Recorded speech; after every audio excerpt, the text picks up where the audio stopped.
Hello friends, welcome back to Ammu's learning. ഇന്ന് നമ്മൾ പഠിക്കുന്നത് 6th സ്റ്റാൻഡേർഡിലെ സോഷ്യൽ സയൻസ് ആണ്.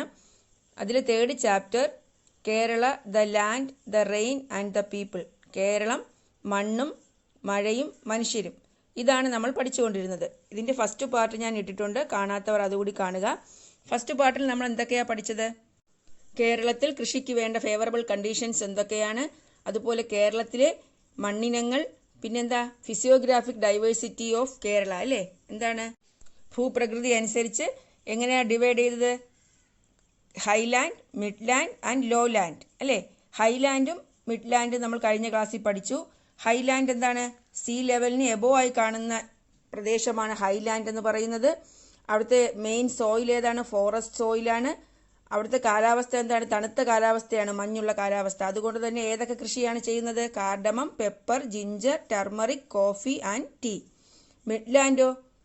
ഗുഡ് റെയിൻഫോൾ, നല്ല റെയിൻഫോൾ കിട്ടുന്ന പ്രദേശമാണ്. അവിടുത്തെ സോയിൽ ലാറ്ററൈറ്റ് സോയിലും അലൂവിയൽ സോയിലുമാണ്. അവിടെ കൃഷി ചെയ്യുന്ന വിളകൾ ഏതൊക്കെയാണ്? റബ്ബർ, കോഫി, പെപ്പർ, പിന്നെന്താണ് ഫുഡ് ക്രോപ്സ് ആയ വെജിറ്റബിൾസ്, ട്യൂബർ ക്രോപ്സ്, പിന്നെന്താ ബനാന പ്ലാന്റ് അല്ലേ. ഇനി നമ്മൾ പഠിക്കാൻ പോകുന്നത് ലോ ലാൻഡ് ആണ്. The low land lies close to a sea level. Sea ലെവലുമായിട്ട് ചേർന്ന് കിടക്കുന്ന പ്രദേശമാണ്. What are the major crops of law land? നിങ്ങൾ ആ പിക്ചർ നോക്കൂ, എന്തൊക്കെ കൃഷിയാണ് ഇവിടെ കാണുന്നത്? പാഡി ഫീൽഡ്സ് അല്ലെ, നെൽവയൽ കാണാം. അതുപോലെ എന്താണ്, ഒരുപാട് കോക്കനട്ട് ട്രീസ് കാണാം. അപ്പോൾ അവിടുത്തെ മെയിൻ സോയിൽ എന്ന് പറയുന്നത് അലൂവിയൽ സോയിലാണ്, എക്കൽ മണ്ണാണ്. ഈ അലൂവിയൽ സോയിൽ എന്ന് പറയുന്നത് ഈ റൈസിന്റെയും കോക്കനട്ടിന്റെയും ഒക്കെ വളർച്ചയ്ക്ക് സ്യൂട്ടബിൾ ആയിട്ടുള്ള സോയിലാണ്. അപ്പോൾ അവിടുത്തെ മേജർ ക്രോപ്സ് ഏതൊക്കെയാണ്? ലോ ലാൻഡിലെ മേജർ ക്രോപ്സ് എന്ന് പറയുന്നത് റൈസ്, പിന്നെന്താ കോക്കനട്ട്, റൈസ് ആൻഡ് കോക്കനട്ട്, നെല്ലും പിന്നെന്താണ് കോക്കനട്ട് ട്രീസും ആണ് അവിടെ കൃഷി ചെയ്യുന്നത്. ഇപ്പോഴത്തെ കണ്ടീഷൻ എങ്ങനെയാണ്? ഇപ്പോൾ നെൽവയലും തെങ്ങിൻ തോപ്പൊക്കെ കാണാറുണ്ടോ? എവിടെ നോക്കിയാലും കെട്ടിടങ്ങളാണല്ലേ. കൃഷി ചെയ്യാനുള്ള ലാൻഡ് മുഴുവൻ എന്താക്കി മാറ്റി? ഓരോരോ ബിൽഡിങ്സ് ആക്കി മാറ്റുകയാണ്. Significant reduction in agricultural land. Agricultural ലാൻഡിൽ ഒരുപാട് കുറവുണ്ടായിട്ടുണ്ട്. പിന്നെയോ, the hike in the price of seeds, fertilisers and the cost of labour made agriculture less profitable. എന്താണ്? വിത്ത്, വളം, അതുപോലെ എന്താണ് തൊഴിലാളികളുടെ കൂലി, ഇതെല്ലാം ഒരുപാട് വർദ്ധിച്ചു. ഇതൊക്കെ എന്താണ്? അഗ്രികൾച്ചറിനെ ലെസ് പ്രോഫിറ്റബിൾ, എന്താണ് ലാഭം കുറച്ചു, അഗ്രികൾച്ചറിന്റെ ലാഭം കുറച്ചു. അപ്പോൾ നമുക്ക് ഇതിൽ നിന്നൊരു ക്വസ്റ്റ്യൻ ചോദിക്കാം. The farmers were forced to switch to other sectors of employment, find out the reasons. Farmers മറ്റുള്ള തൊഴിൽ മേഖലകളിലേക്ക് ജോലി ചെയ്യാൻ നിർബന്ധിതരായിരിക്കുന്നു. അതിനുള്ള കാരണം കണ്ടുപിടിക്കാനാണ്. അതായത് അഗ്രികൾച്ചർ ഉപേക്ഷിച്ചിട്ട് മറ്റുള്ള സെക്ടേഴ്സ് ഓഫ് എംപ്ലോയ്മെന്റിൽ ജോലി ചെയ്യാൻ നിർബന്ധിതരായിരിക്കുന്നു. അതിനുള്ള കാരണങ്ങൾ എന്തൊക്കെയാണ്? Cultivable land gradually got transformed into settlements, significant reduction in agricultural land, the hike in the price of seeds, fertilizers and the cost of labor made agriculture less profitable. മനസ്സിലായല്ലോ. കൃഷിഭൂമിയെ മറ്റു ആവശ്യങ്ങൾക്കുള്ള കെട്ടിടങ്ങളാക്കി മാറ്റിയതും പിന്നെന്താണ് agricultural ലാൻഡിന്റെ കുറവും fertilisers, seeds, പിന്നെന്താണ് labour cost ഒക്കെ കൂടിയതുമൊക്കെയാണ് കാരണം. നമുക്കറിയാം കേരളം എന്ന് പറയുന്നത് അഗ്രേറിയൻ കൾച്ചറാണ് അല്ലെ, കാർഷിക പാരമ്പര്യമാണുള്ളത്. നിങ്ങൾ മുൻ ക്ലാസ്സുകളിലൊക്കെ കൃഷിയുമായി ബന്ധപ്പെട്ട ഒരുപാട് ഫെസ്റ്റിവൽസ് പഠിച്ചിട്ടില്ലേ? ഏതാണ്? ഹാർവസ്റ്റ് ഫെസ്റ്റിവലായ ഓണം, പടയണി, ഇതൊക്കെ കൃഷിയുമായി ബന്ധപ്പെട്ട ഉത്സവങ്ങളാണ്. അതുപോലെ ഈ കൃഷിയുമായി ബന്ധപ്പെട്ട ഒരുപാട് പ്രോവർബ്സ് പഠിച്ചിട്ടില്ലേ, പഴഞ്ചൊല്ലുകൾ? ഏതൊക്കെ നിങ്ങൾക്കറിയാം? ഈ ടെക്സ്റ്റിൽ കുറച്ച് പഴഞ്ചൊല്ലുകൾ കൊടുത്തിട്ടുണ്ട്. കേരളത്തിലെ കൃഷിരീതിയും അതുപോലെ എന്താണ് ക്ലൈമറ്റുമായി ബന്ധപ്പെട്ട പ്രോവർബ്സ് ആണ് കൊടുത്തിരിക്കുന്നത്. കുംഭത്തിൽ മഴ പെയ്താൽ കുപ്പയിലും മാണിക്യം. പിന്നെയോ, കുംഭത്തിൽ നട്ടാൽ കുടത്തോളം ചേന, മീനത്തിലായാലോ മീൻ കണ്ണിനോളം അല്ലേ. തിരുമുറിയാതെ തിരുവാതിര ഞാറ്റുവേല.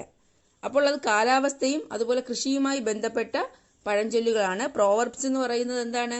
ഒരുപാട് അർത്ഥങ്ങളുള്ളതാണ് അല്ലേ. ഇനി വേറെ ഏതൊക്കെ പ്രോവർബ്സ് നിങ്ങൾക്കറിയാം? കൃഷിയുമായി ബന്ധപ്പെട്ട മറ്റുള്ള പഴഞ്ചൊല്ലുകളാണ്. വിത്തൊന്നിട്ടാൽ മറ്റൊന്ന് വിളയില്ല. എന്താണ്? വിത്ത് ഒന്നിട്ടാൽ മറ്റൊന്ന് വിളയില്ല. വിതച്ചത് കൊയ്യും. എന്താണോ വിതച്ചത് അതാണ് കൊയ്യുന്നത് അല്ലേ. വിത്തിനൊത്ത വിള, വിത്തിനൊത്ത വിള. ഇതാണ് മറ്റുള്ള പ്രോവർബ്സ്. ഇനി നിങ്ങൾക്ക് എന്തൊക്കെ അറിയാമോ അതൊക്കെ എഴുതി ചേർക്കുക. അപ്പോൾ മനസ്സിലായല്ലോ, കൃഷിയുമായി ബന്ധപ്പെട്ട പ്രോവർബ്സ് ആണ് നമ്മൾ പഠിച്ചത്. ഇനി changing land use and changing life style. എന്താണ് ചേഞ്ചിങ് ലാൻഡ് യൂസ്? ഭൂവിനിയോഗത്തിലുള്ള മാറ്റവും അതുപോലെ എന്താണ് ചേഞ്ചിങ് ലൈഫ് സ്റ്റൈൽ, നമ്മുടെ ജീവിത രീതിയിലുള്ള മാറ്റവും. ടെക്സ്റ്റിൽ ഒരു ടേബിൾ തന്നിട്ടുണ്ട്. എന്താണ്? The following table shows the variations in the land area of some important crops in Kerala over the past 50 years. കേരളത്തിലെ ചില ക്രോപ്സുകളുടെ ലാൻഡ് ഏരിയ, ഭൂവിസ്തൃതിയിൽ വന്ന വേരിയേഷൻസ് ആണ് കൊടുത്തിരിക്കുന്നത്. എത്ര വർഷത്തേതാണ്? ഓവർ ദ പാസ്റ്റ് 50 years, കഴിഞ്ഞ അരനൂറ്റാണ്ട്, 50 വർഷത്തെ കണക്കുകളാണ് കൊടുത്തിരിക്കുന്നത്. ഏതൊക്കെയാണ് ക്രോപ്സ്? പാഡി, അതായത് നെല്ല്, ടപ്പിയോക്ക മരിച്ചീനി, കോക്കനട്ട് തെങ്ങ്, പിന്നെ ഏതാ? Rubber.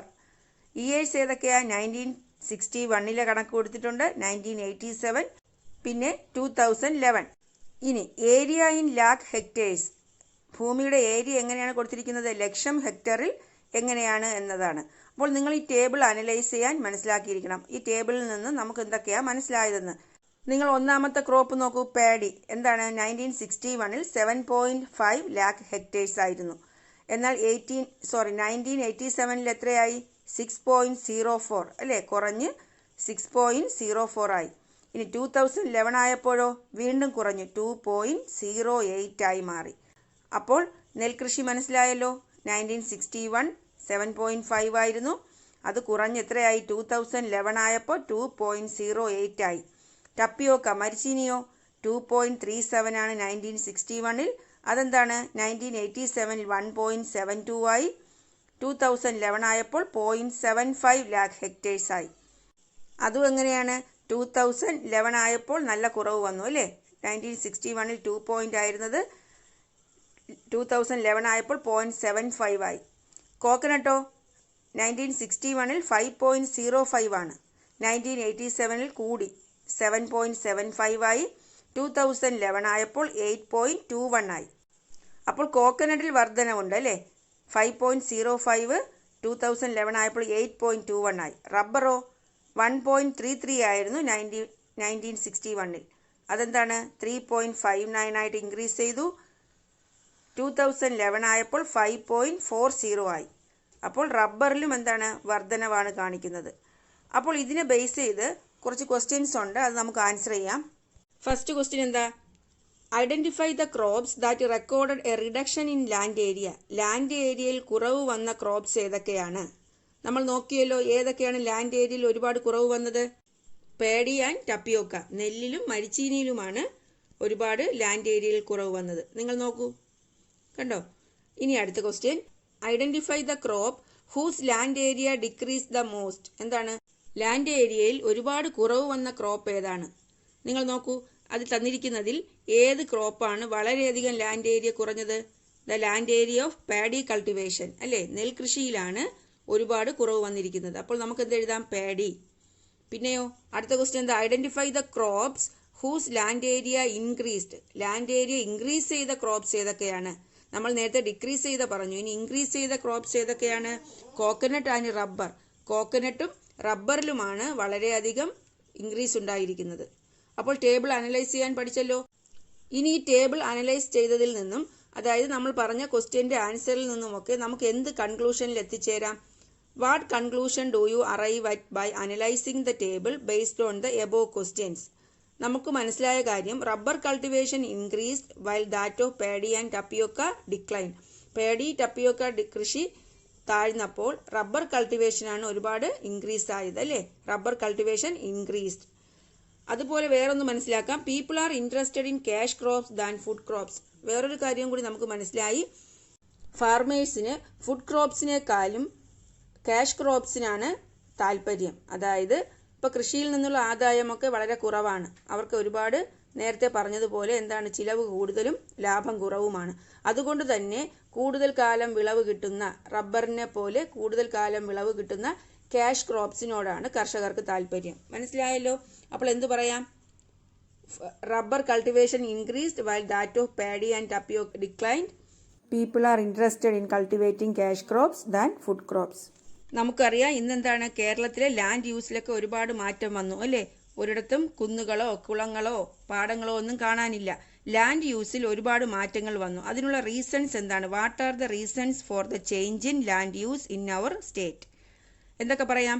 Reclamation of paddy fields and ponds for other uses. മറ്റുള്ള ആവശ്യങ്ങൾക്ക് പാഡി ഫീൽഡ്സും പോൺസും ഒക്കെ എന്താണ് നികത്തുന്നത്? ഡിസ്ട്രക്ഷൻ ഓഫ് ഹിൽസ്, കുന്നുകൾ ഇടിച്ചു നിരത്തുന്നത്. അൺസയന്റിഫിക് അഗ്രികൾച്ചറൽ പ്രാക്ടീസസ്, അശാസ്ത്രീയ കൃഷിരീതി. എവിടെയാണ്? Along hill slopes. അപ്പോൾ എന്തൊക്കെ പറയാം? What are the reasons for the change in land use in our state? Reclamation of paddy fields and ponds for other uses, destruction of hills, unscientific agricultural practices along hill slopes. അപ്പോൾ ഇതൊക്കെ കാരണം agricultural land area കുറഞ്ഞാൽ, അതായത് cultivable land area കുറഞ്ഞാൽ അത് agricultural സെക്ടറിനെ എങ്ങനെയൊക്കെ ബാധിക്കും? Cultivable land area കുറയുന്നത്, കൃഷിക്ക് യോജിച്ച ഭൂമിയുടെ കുറവ് കൃഷിയെ എങ്ങനെയൊക്കെയാണ് ബാധിക്കുന്നത്? നമുക്കറിയാം, the reduction in cultivable land area affect the agricultural sector. Cultivable, കൃഷി യോജ്യമായ ഭൂമി കുറയുന്നത് അഗ്രികൾച്ചറൽ സെക്ടറിനെ, കാർഷിക മേഖലയെ അഫക്റ്റ് ചെയ്യും. കാരണം എന്താ? The agricultural activities are done in agricultural sectors or fields. Agricultural activities നമുക്ക് agricultural sector അല്ലെങ്കിൽ ഫീൽഡിലെ ചെയ്യാൻ കഴിയൂ അല്ലേ? If cultivable lands are reduced, then agriculture will also reduce. കൾട്ടിവേഷന് പറ്റിയ ലാൻഡ് കുറഞ്ഞു കഴിഞ്ഞാൽ അതെന്താണ്? അഗ്രികൾച്ചറും കുറയാൻ കാരണമാകും. And there will be less crop production. അത് ക്രോപ്പ് പ്രൊഡക്ഷൻ കുറയാൻ കാരണമാകും. അതായത് കൾട്ടിവേഷന് പറ്റിയ ലാൻഡ് കുറഞ്ഞാൽ അഗ്രികൾച്ചർ കുറയും, അഗ്രികൾച്ചർ കുറഞ്ഞാൽ അതിൽ നിന്നുള്ള ക്രോപ്പ് പ്രൊഡക്ഷനും കുറയും. This will affect people's income and will cause famine in that area. ഇതെന്താണ്? ആൾക്കാരുടെ ഇൻകം, വരുമാനത്തെ ബാധിക്കും.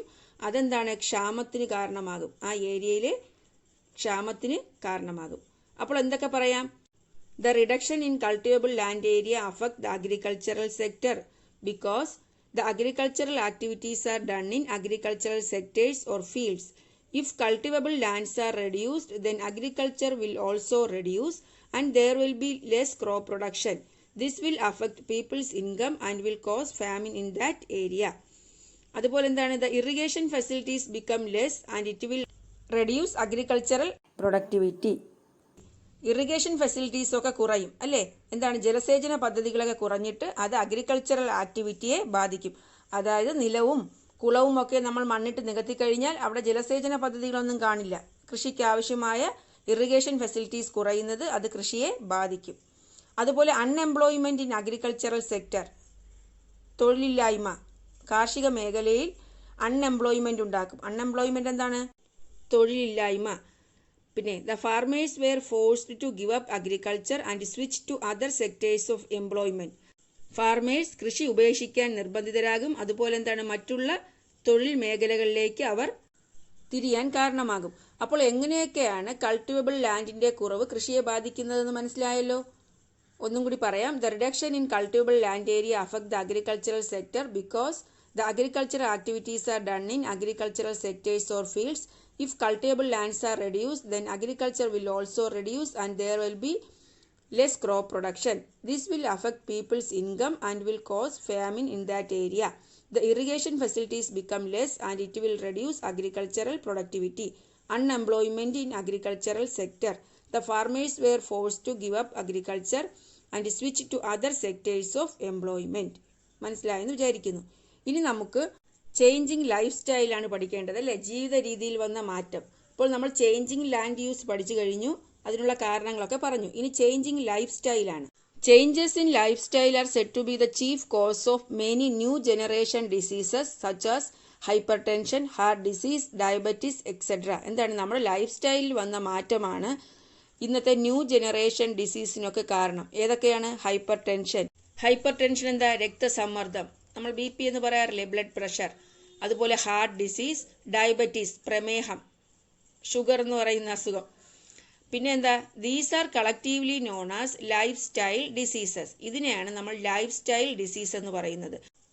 അപ്പോൾ ലൈഫ് സ്റ്റൈൽ ഡിസീസിനെ പറ്റി എന്ത് പറയാം? Changes in lifestyle are said to be the chief cause of many new generation diseases such as hypertension, heart disease, diabetes etcetera. These are collectively known as lifestyle diseases. ഇനി list the changes that occurred in the lifestyle of Keralites who shifted from agro based culture. Agro based കൾച്ചറിൽ നിന്നും shift ചെയ്തതാണ് ഇന്ന് life style ഡിസീസിനുള്ള പ്രധാന കാരണം അല്ലേ? കൃഷി എന്ന് പറയുന്നത് ഒരു നല്ലൊരു എക്സസൈസാണ്. അപ്പോൾ അതൊക്കെ മാറിയതും പിന്നെ എന്താണ്? ജനങ്ങൾക്ക് മടിയാണ്, ശരീരം അനങ്ങാതെ ജോലി ചെയ്യാനാണ് ഇഷ്ടം. അപ്പോൾ എന്തൊക്കെയാണ് കാരണം? List the changes that occurred in the lifestyle of Keralites who shifted from agro based culture. നമുക്കെന്ത് പറയാം? People have no interest in agriculture. ആൾക്കാർക്ക് അഗ്രികൾച്ചറിൽ ഇൻട്രസ്റ്റ് ഇല്ല. Profit became the only aim of agriculture. ലാഭം മാത്രമാണ് അവരുടെ ഒരേ ഒരു എയിം എന്ന് പറയുന്നത്. അതുകൊണ്ട് തന്നെ അവരെന്താണ് അഗ്രികൾച്ചർ ഉപേക്ഷിച്ചു. ഞാൻ പറഞ്ഞു ചിലവ് കൂടുതലും ലാഭം കുറവുമാണ്. അപ്പോൾ profit became the only aim of agriculture. Reluctance to do hard work ചെയ്യാനുള്ള മടി. പിന്നെയോ fast food culture became the habit.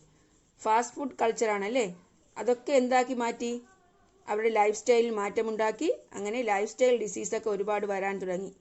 അപ്പോൾ എന്ത് പറയാം, list the changes that occurred in the lifestyle of Keralites who shifted from agro based culture. Agro based കൾച്ചറിൽ നിന്ന് shift ചെയ്തത് അവരുടെ ലൈഫ് സ്റ്റൈലിൽ എന്തൊക്കെ മാറ്റങ്ങൾ ഉണ്ടാക്കി. People have no interest in agriculture. Profit became the only aim of agriculture. Reluctance to do hard work. Fast food culture became the habit. മനസ്സിലായല്ലോ. ഇനി റൂറൽ ലൈഫും അർബൻ ലൈഫും തമ്മിൽ എന്തെങ്കിലും വ്യത്യാസമുണ്ടോ? ഗ്രാമത്തിലെ ജീവിതവും നഗരത്തിലെ ജീവിതവും തമ്മിൽ ഒരുപാട് വ്യത്യാസങ്ങളുണ്ടല്ലേ. നിങ്ങൾക്ക് റൂറൽ ലൈഫാണോ അർബൻ ലൈഫാണോ ഇഷ്ടം? അർബൻ ലൈഫ് എന്ന് പറയുന്നത് റൂറൽ ലൈഫിൽ നിന്ന് എങ്ങനെയാണ് വ്യത്യാസപ്പെട്ടിരിക്കുന്നത്, അതുകൊണ്ടുള്ള എന്തെങ്കിലും ബുദ്ധിമുട്ടുകളുണ്ടോ? അതൊക്കെ നമുക്കിനി അടുത്ത ക്ലാസ്സിൽ പഠിക്കാം. അപ്പോൾ നമ്മൾ ഇന്ന് എന്തൊക്കെയാണ് പഠിച്ചത്? ലോ ലാൻഡ് പഠിച്ചു, പിന്നെന്താ changing land use, changing life style, പിന്നെന്താ അഗ്രികൾച്ചറൽ ലാൻഡിൻ്റെ കുറവ് എങ്ങനെയാണ് അഗ്രികൾച്ചറിനെ അഫക്റ്റ് ചെയ്തതെന്ന് പഠിച്ചു അല്ലേ. പിന്നെ ലൈഫ് സ്റ്റൈൽ ഡിസീസസ് എന്താണെന്ന് പറഞ്ഞു. അപ്പോൾ നിങ്ങൾക്ക് എൻ്റെ ക്ലാസ് ഇഷ്ടപ്പെട്ടു എങ്കിൽ നിങ്ങളുടെ ചാനൽ സബ്സ്ക്രൈബ് ചെയ്യുക, നിങ്ങളുടെ ഫ്രണ്ട്സിനൊക്കെ ഷെയർ ചെയ്യുക. Thanks for watching Ammu's learning.